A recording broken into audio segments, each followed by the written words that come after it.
여러분, 우리는 지금 마태복음을 함께 묵상하고 있습니다. 마태복음의 본문을 통해서 말씀을 듣고 그 본문을 읽으면서 내 마음으로, 내 생각으로 깊이 생각하면서 말씀을 듣고 그 다음엔 내 삶 속에서 하나님의 말씀을 듣는 쉐마 바이블, 이 말씀을 우리가 마태복음을 통해서 듣고 있는 것입니다. 오늘은 마태복음 2장 13절에서 18절 말씀입니다.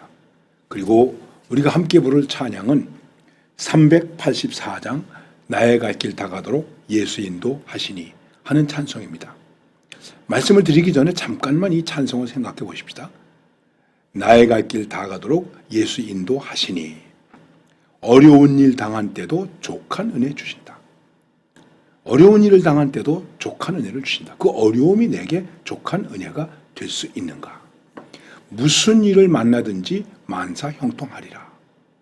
무슨 일, 어떤 일이든 그것이 내게 있어서 형통이 된다는 것입니다. 한국교회 성도들은 만사 형통 좋아합니다. 만사 형통하시길 바랍니다. 만사 형통하시기를 주님의 이름으로 축원합니다. 그러면 교인들이 아멘, 아멘 이렇게 말합니다. 그러면 그 만사 형통이라는 것은 무엇을 말하는 것일까요?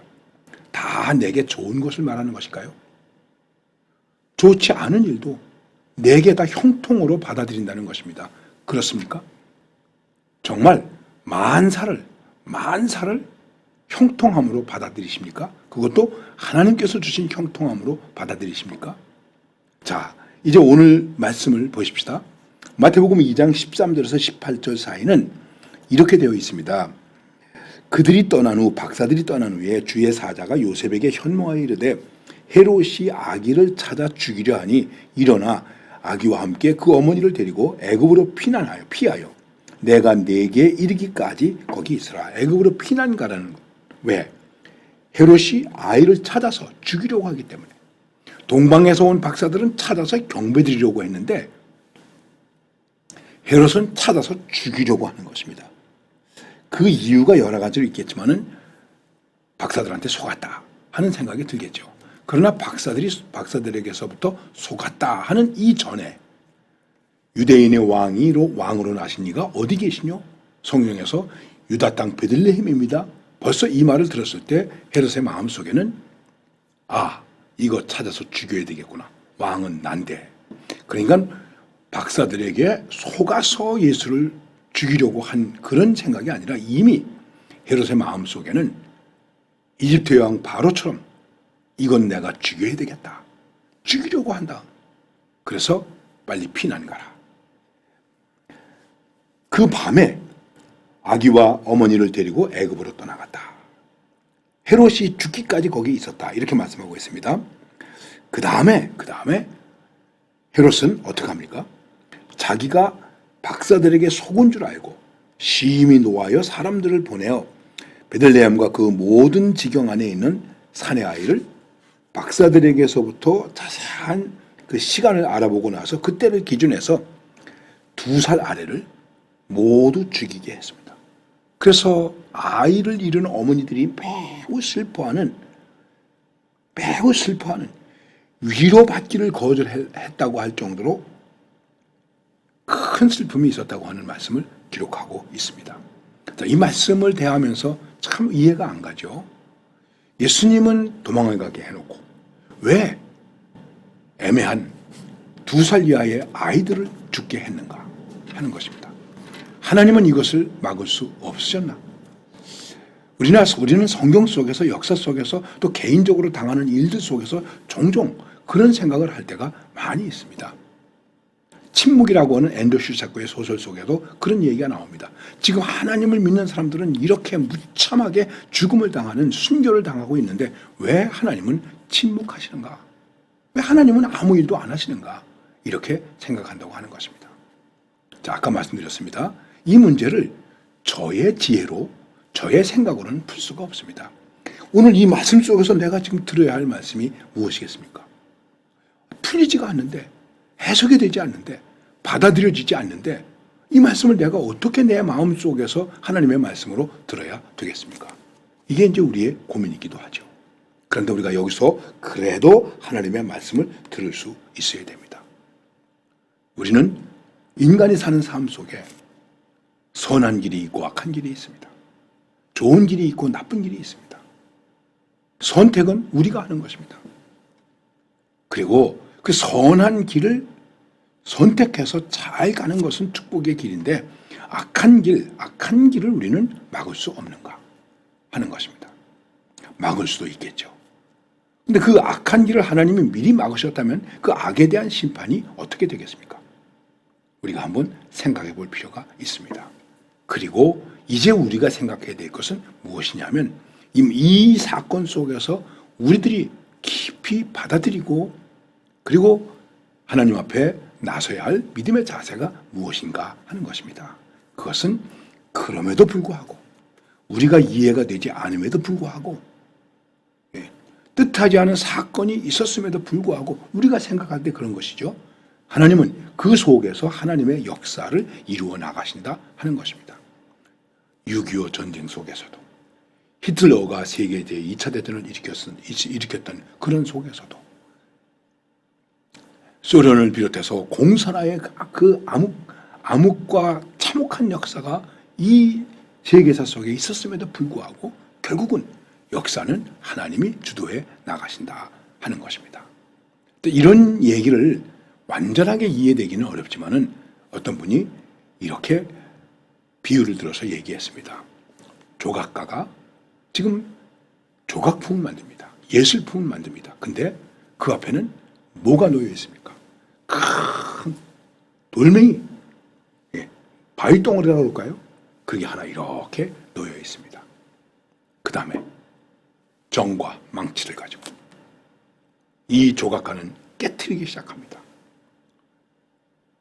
밑에서 깨트리고 위에서 깨트리고 뭐가 되는지 모릅니다. 쪼고 깨트리고 다듬고 그리고 시간이 지나가면 어떻게 됩니까?